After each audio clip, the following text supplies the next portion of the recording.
Dear students, in this video we are become able to understand about the aims and objectives of pharma technology vocational course. అసలు pharma technology vocational course అంటే ఏమిటి, అసలు దాని యొక్క ఉద్దేశం ఏమిటి, అది చేయడం వల్ల మీకు వచ్చేటువంటి నాలెడ్జ్ ఏంటి, దాంట్లో ఉన్న సబ్జెక్ట్స్ ఏంటి, స్కీమ్ ఆఫ్ ఎగ్జామినేషన్ ఏంటి, టోటల్గా దానికి ఉన్నటువంటి వెయిటేజ్ ఎంత, వాటి మార్క్స్ యొక్క వెయిటేజ్ ఎంత అనేటువంటి విషయాన్ని ఈ వీడియోలో డిస్కస్ చేద్దాం. ఓకేనా? సో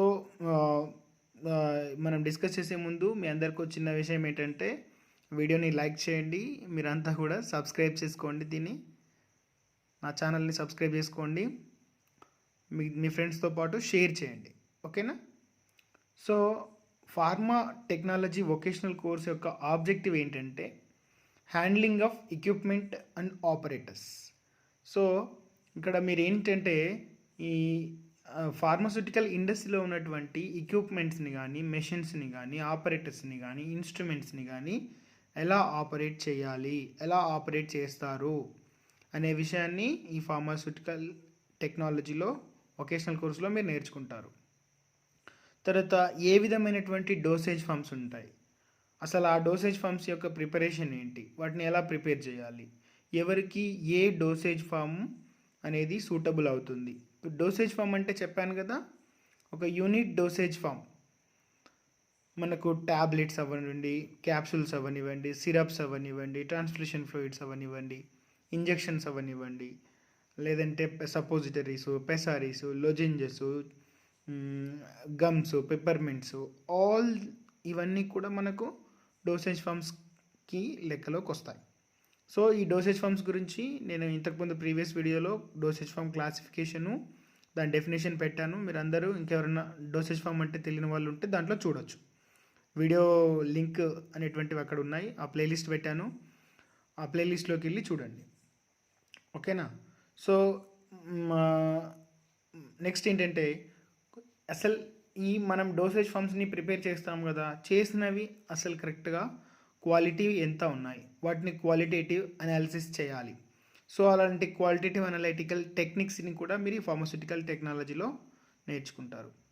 సో ఇక్కడ ఇంకో విషయం ఏంటంటే లాస్ట్ ఆబ్జెక్టివ్ ఏంటంటే application of electrical and mechanical principles of design and construction to work in industry. So మీరు పెద్ద పెద్ద ఇండస్ట్రీలో వర్క్ చేయడానికి కావాల్సిన లేబిలిటీని సానుకూలతని మీరు దీంట్లో సంపాదించుకుంటారు. అంటే ఎలా అప్లై చేయాలి, ఏ టెక్నిక్ని, ఏ ప్రిన్సిపల్ని, ఏ మెకానికల్ కానీ ఎలక్ట్రికల్ ప్రిన్సిపల్ని ఎలా అప్లై చేయాలి, దాని యొక్క డిజైన్ ఏంటి, దాని స్ట్రక్చర్ ఏంటి, దాని యొక్క ఇన్స్ట్రుమెంటేషన్ ఏంటి అనే విషయాన్ని మీరు ఇక్కడ తెలుసుకుంటారు. సో ఫార్మా టెక్నాలజీ అనే వొకేషనల్ కోర్సు 2 సంవత్సరాల కోర్సు. ఇది కూడా నార్మల్ ఇంటర్ లాగానే 1000 మార్కులకి మీకు కండక్ట్ చేయబడుతుంది. ఈ 1000 మార్కుల్లో మీకు మొత్తం 10 సబ్జెక్టులు ఉండడం జరుగుతుంది. ఈ 10 సబ్జెక్టుల గురించినటువంటి డీటెయిల్స్ మనం ఇప్పుడు చూద్దాం. ఓకేనా? సో ఈ ఫార్మా టెక్నాలజీ వొకేషనల్ కోర్సు 2 సంవత్సరాలని చెప్పాను కదా. ఈ 2 సంవత్సరాలలో ఫస్ట్ ఇయర్ ఉంటుంది కదా, మీకు ఈ ఫస్ట్ ఇయర్లో 3 పార్ట్స్ ఉంటాయండి. Part A, part B and part C. So ఈ 3 పార్ట్లలో మీ సబ్జెక్ట్స్ అనేవి, మీ యొక్క సిలబస్, మీ కరికులం అనేది డివైడ్ చేయబడ్డది. పార్ట్ ఏలో ఏముంటాయంటే మీకు 5 సబ్జెక్ట్స్ ఉంటాయి. ఆ 5 సబ్జెక్ట్స్ ఏంటంటే English, general foundation course, human anatomy and physiology, and pharmaceutical technology part 1, and pharmaceutical chemistry and quality management system. ఓకేనా? సో ఫస్ట్ పార్ట్లో ఏముంటాయి, 5 సబ్జెక్టులు ఉంటాయి. ఆ 5 సబ్జెక్టులకి కూడా ఒక్కొక్క సబ్జెక్ట్కి 50 మార్కుల చొప్పున కేటాయించబడ్డాయి. ఓకేనా?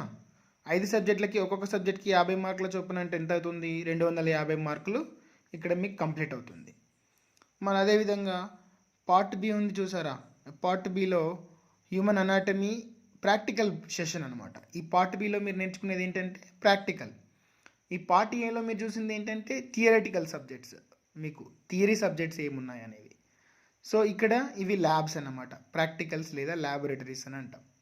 ఏవైతే పైన ఉన్న 3 సబ్జెక్ట్స్ ఉన్నాయో, human anatomy physiology, human pharmaceutical technology, pharmaceutical chemistry and quality management system. ఈ 3 కూడా మళ్ళీ ఇక్కడ ల్యాబ్స్ ఉంటాయి మీకు. ఫస్ట్ ల్యాబ్ ఏంటి? హ్యూమన్ అనాటమీ మరియు ఫిజియాలజీ, దానికి 50 మార్కులు. ఫార్మస్యూటికల్ టెక్నాలజీ పార్ట్ 1, దానికో 50 మార్కులు. Pharmaceutical chemistry and quality management system, దీనికి సంబంధించి మరో 50 మార్కులు. సో ఈ 150 ఆ 250 కలిపితే మీకు ఎంత అయ్యింది? ఇక్కడ 150 + 250 కలుపుకుంటే మీకు 400 మార్కులు ఇక్కడ కావడం జరిగింది. ఈ మూడో పార్ట్ ఏంటంటే పార్ట్ సిలో మీకు ఓజేటీ అనేది ఉంటుంది. ఓజేటీ అని అంటే ఆన్ జాబ్ ట్రైనింగ్. ఈ ఆన్ జాబ్ ట్రైనింగ్లో మీరు నేర్చుకునేది ఏంటంటే అసలు ఇక్కడ ఏవైతే ఫార్మస్యూటికల్ టెక్నాలజీలో కానీ, ఫార్మస్యూటికల్ కెమిస్ట్రీ అండ్ మేనేజ్మెంట్ సిస్టంలో, క్వాలిటీ మేనేజ్మెంట్ సిస్టంలో కానీ ఏవైతే టెక్నిక్స్ నేర్చుకున్నారో వాటిని బయటకు వెళ్ళి ఇండస్ట్రీలో అసలు ఎలా వర్క్ చేస్తాయి అనేటువంటిది అక్కడ మీరు ఆన్ జాబ్ ట్రైనింగ్లో నేర్చుకుంటారనమాట. సో ఈ ఆన్ జాబ్ ట్రైనింగ్కి మీకు ఎన్ని మార్కులు ఉన్నాయి? 100 మార్క్స్ అనేవి కేటాయించబడ్డాయి. సో ఒక రఫ్ స్కిమాటిక్ డయాగ్రామ్ని నేను మీకు చూపిస్తున్నాను. తర్వాత మీరు మళ్ళీ కోర్సులోకి వచ్చిన తర్వాత తిరిగి మళ్ళీ మీ అందరికి కూడా నేను వీటిని డీటెయిల్గా ఎక్స్ప్లెయిన్ చేస్తాను. ఓకేనా? ఇప్పుడు మీకు ఒక ఐడియా రావాలి. అసలు సబ్జెక్ట్స్ ఏంటో కూడా తెలియని పరిస్థితుల్లో మన ఫార్మాటెక్ పిల్లలు ఉన్నారు. సో వారి కొరకు అని చెప్పేసి ఈ వీడియో నేను అప్లోడ్ చేస్తున్నాను. సెకండ్ ఇయర్లోకి వచ్చేసరికి మళ్ళీ సెకండ్ ఇయర్ ఇక్కడ ఈ ఆన్ జాబ్ ట్రైనింగ్తో ఈ పార్ట్ సి, ఈ 3 పార్ట్లలో మీకు ఎంత? 500 మార్కులు అనేవి కంప్లీట్ అయ్యాయి. చూసారు కదా 500 మార్కులు ఎలా కంప్లీట్ అయ్యాయి అంటే 5 సబ్జెక్టులకు కలిపి 50 50 50 50 50 ఈ మార్కుల తర్వాత ఈ 3 ల్యాబ్లకు కలిపి 50 50 50 150 + 250 400. ఆన్ జాబ్ ట్రైనింగ్కి 100 మార్కులు కాబట్టి మొత్తం 500 మార్కులకి మీ ఫస్ట్ ఇయర్ డిజైన్ చేయబడింది. మళ్ళీ సెకండ్ ఇయర్కి వచ్చేసరికి సేమ్ అవే 5 సబ్జెక్ట్స్ ఉంటాయి. ఆ 5 సబ్జెక్ట్స్ అవే ఉండవు. ఇంగ్లీష్, జనరల్ ఫౌండేషన్ మాత్రమే సేమ్ సబ్జెక్ట్స్ ఉంటాయి. ఇక్కడ మీకు మళ్ళీ సబ్జెక్ట్స్ చేంజ్ అయిపోతాయి. ఆ సబ్జెక్ట్స్ చేంజ్ అయిన సబ్జెక్ట్స్ ఏంటంటే pharmacology and regulatory affairs first subject, pharmaceutical technology part 2 అనేది సెకండ్ సబ్జెక్ట్, ఫార్మస్యూటికల్ ఇంజనీరింగ్ అనేది థర్డ్ సబ్జెక్ట్. ఈ 3 సబ్జెక్ట్స్ కూడా మీకు ఇక్కడ మారిపోవడం జరుగుతుందన్నమాట. సో ఈ 3 సబ్జెక్ట్స్ గురించి నేర్చుకుంటారు. So pharmacology, pharmaceutical technology and pharmaceutical engineering ఈ సబ్జెక్ట్స్ అసలు ఏంటి సార్, అసలు దీంట్లో మనం ఏం చదువుకుంటాం అనేది ఆ డీటెయిల్ సిలబస్ని నేను మీకు మళ్ళీ ఇంకో వీడియోలో అప్లోడ్ చేస్తాను. బట్ ఇక్కడ సబ్జెక్ట్స్ నేమ్స్ తెలుసుకోవడం అనేది ఇంపార్టెంట్ అనమాట. నా ఉద్దేశం అదే. సో ఎన్ని సబ్జెక్ట్స్ ఉన్నాయి, అసలు ఎన్ని సబ్జెక్ట్స్కి ఎన్ని మార్క్స్ కేటాయించబడ్డాయి అనే వాటి విషయాన్ని మీరు ఇక్కడ తెలుసుకుంటారనేది నా ఉద్దేశం. సో ఇక్కడ కూడా మీకు 5 సబ్జెక్టులకి 5 50 50 మార్కులు అనేవి కేటాయించబడ్డాయి. ఇక్కడ కూడా ల్యాబ్లకి 3 50 మార్కులు అనేవి కూడా మళ్ళీ కేటాయించబడడం జరిగిందనమాట. సో ఇక్కడ పార్ట్ ఏలో 5 సబ్జెక్టులు ఉంటాయి, పార్ట్ బిలో 3 ల్యాబ్లు ఉంటాయి లేదా 3 ప్రాక్టికల్స్ ఉంటాయి, పార్ట్ సిలో 100 మార్కులకి ఆన్ జాబ్ ట్రైనింగ్ ఉంటుంది. ఇక్కడ పైన ఏదైతే మీరు నేర్చుకున్నారో వాటికి సంబంధించిన హాస్పిటల్స్ కానీ ఫార్మసీలు కానీ వెళ్ళి అక్కడ మీరు అబ్జర్వ్ చేసేదే ఆన్ జాబ్ ట్రైనింగ్ అనమాట. ఓకేనా? సో ఇది కూడా మీకు 500 మార్కులకి ఉండడం జరుగుతుంది అనమాట. సో ఫస్ట్ ఏముంటుంది? English, general foundation course common subject for first year and second year. So pharmaceutical regulatory affairs and pharmacology is the first subject, pharmaceutical technology is the second subject, pharmaceutical engineering is the third subject. ఈ 3 సబ్జెక్టులకు సంబంధించిన 3 ల్యాబ్లు ఇక్కడ మళ్ళీ ఉండడం జరుగుతుంది. అంటే మీకు 2 సంవత్సరాల్లో కూడా సబ్జెక్ట్స్ అనేవి 100 మార్కులకి 50 50 మార్కులు ల్యాబ్, 50 మార్కులు థియరీ సబ్జెక్ట్కి, ఇంగ్లీషు మరియు జిఎఫ్స్ అనేవి 2 సంవత్సరాలు కలిపి 100 మార్కులకి ఉంటాయన్నమాట. ఇంగ్లీష్లో ఫస్ట్ సంవత్సరంలో 50 మార్కులు, సెకండ్ ఇయర్లో 50 మార్కులు, జిఎఫ్సిలో ఫస్ట్ ఇయర్లో 50 మార్కులు, సెకండ్ ఇయర్లో 50 మార్కులు అనేవి ఇక్కడ మీకు కేటాయించబడ్డాయి అనమాట. సో ఈ ఫార్మకాలజీ మరియు regulatory affairs, pharmaceutical technology, pharmaceutical engineering వీటిలో ఏ సబ్జెక్ట్స్ ఉంటాయి, దీంట్లో మీరు ఏం నేర్చుకోవాల్సి ఉంటుంది అనే విషయాన్ని నేను మీకు ఫర్దర్గా ఎక్స్ప్లెయిన్ చేస్తాను. సో ఇక్కడ మీకు అర్థమై ఉండాలి, ఇక్కడికి 500 మార్కులు కంప్లీట్ అయ్యింది ఫర్ ఫస్ట్ ఇయర్. ఇక్కడ ఫస్ట్ ఇయర్కి 500 మార్కులు కంప్లీట్ అయ్యింది. ఇక్కడ సెకండ్ ఇయర్కి సంబంధించిన 500 మార్క్స్ ఇక్కడికి కంప్లీట్ అయ్యింది. సో ఇక్కడ మీకు ఏదైనా డౌట్స్ ఉంటే కామెంట్ బాక్స్ ద్వారా తెలపండి.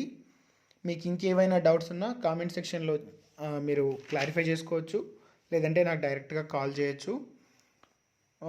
ఇది scheme of examination. Especially first year students are confusing more. So నేను ఫస్ట్ ఇయర్ స్టూడెంట్స్ని ఉద్దేశంలో పెట్టుకొని ఈ వీడియో తయారు చేశాను. సో అందరూ కూడా ఈ వీడియో చూడండి కంప్లీట్గా. సబ్జెక్ట్స్ ఏంటి సార్ అని మళ్ళీ నన్ను అడగొద్దు, ఓకేనా?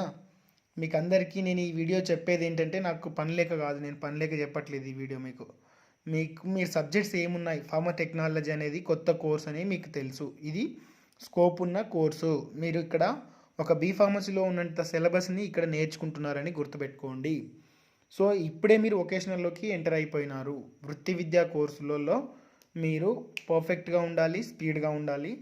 కాబట్టి ఆ స్పీడ్ అండ్ అక్యురసీ మీకు రావాలంటే ఫస్ట్ అసలు కోర్స్ ఏంటి, దాని స్ట్రక్చర్ ఏంటో తెలవాలి.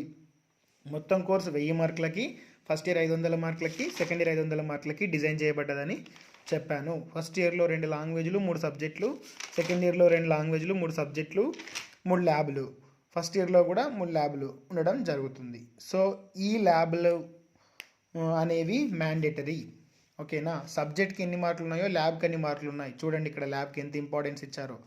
సో మీరు ఈ ల్యాబ్స్ని కూడా ప్రిపేర్ అవ్వాల్సి ఉంటుంది.